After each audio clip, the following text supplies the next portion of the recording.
વાઘોડિયાની Apollo tyres કંપનીમાં ફરજ બજાવતા કામદાર હસમુખભાઈ ગોહિલનું એટેક આવતા દુઃખદ અવસાન થયું હતું.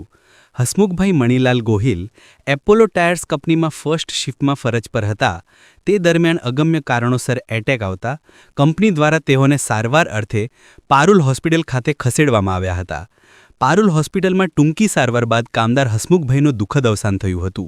મૃતક હસમુખભાઈ ગોહિલ લીમડા ગામના રહેવાસી હોવાનું બહાર આવ્યું. ઘટનાની જાણ લીમડા ગામમાં થતા ગામ લોકો પારુલ હોસ્પિટલ ખાતે એકત્રિત થયા હતા.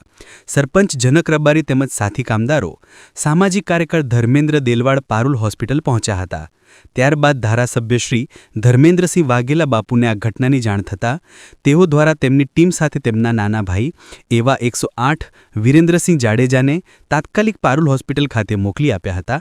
વાઘોડિયા વિધાનસભાના ધારાસભ્ય ધર્મેન્દ્રસિંહ વાઘેલાના ભાઈ વિરેન્દ્રસિંહે એપોલો ટાયર્સ કંપનીના મેનેજમેન્ટ સાથે વાત કરી 30 લાખ રૂપિયાનો ચેક મૃતકના દીકરાને વિરેન્દ્રસિંહ જાડેજાના હસ્તે આપવામાં આવ્યો હતો.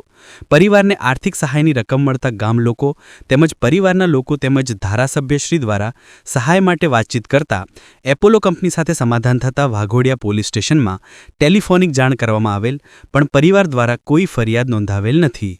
Waghodia bureau chief Umarji Mansuri, Waghodia.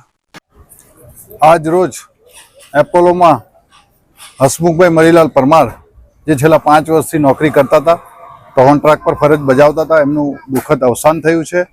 જે પરિવારના એમના દીકરાશ્રી અહીંયા અમને રૂબરૂ આવીને અમને જાણ થતાં અમે પારુલ હોસ્પિટલમાં રૂબરૂ આવી ગયા છીએ અને એ અવસાન થયેલ એ ઘટના અમે એમની જગ્યા કોઈ નહીં ભરી શકે, પણ ફૂલની પાખડી રૂપે આજે 30 લાખ એવી રકમ ધારાસભ્ય શ્રી ધર્મેન્દ્રસિંહ બાપુ તથા સરપંચશ્રી તથા અન્ય યુવાનો સાથે મળી અને કોન્ટ્રાક્ટ કંપનીના અધિકારીઓ જો સતત સંપર્કમાં હતા અને આજે આ 30 લાખની કોન્ટ્રાક્ટરોએ ચેક સુપરત કર્યા છે અને 30 લાખ રૂપિયા જેવી મોટી રકમ આ ભાઈને જીવનમાં જેવી જીવનમાં જરૂરિયાત પડે એમને ઉપયોગ થઈ શકે એ માટે 30 લાખ રૂપિયા રકમ અપાઈ છે અને એ ભાઈ આપણા જે મણીલાલભાઈને હસમુખભાઈને દિવ્ય આત્માને શાંતિ મળે એવી પ્રાર્થના કરું છું.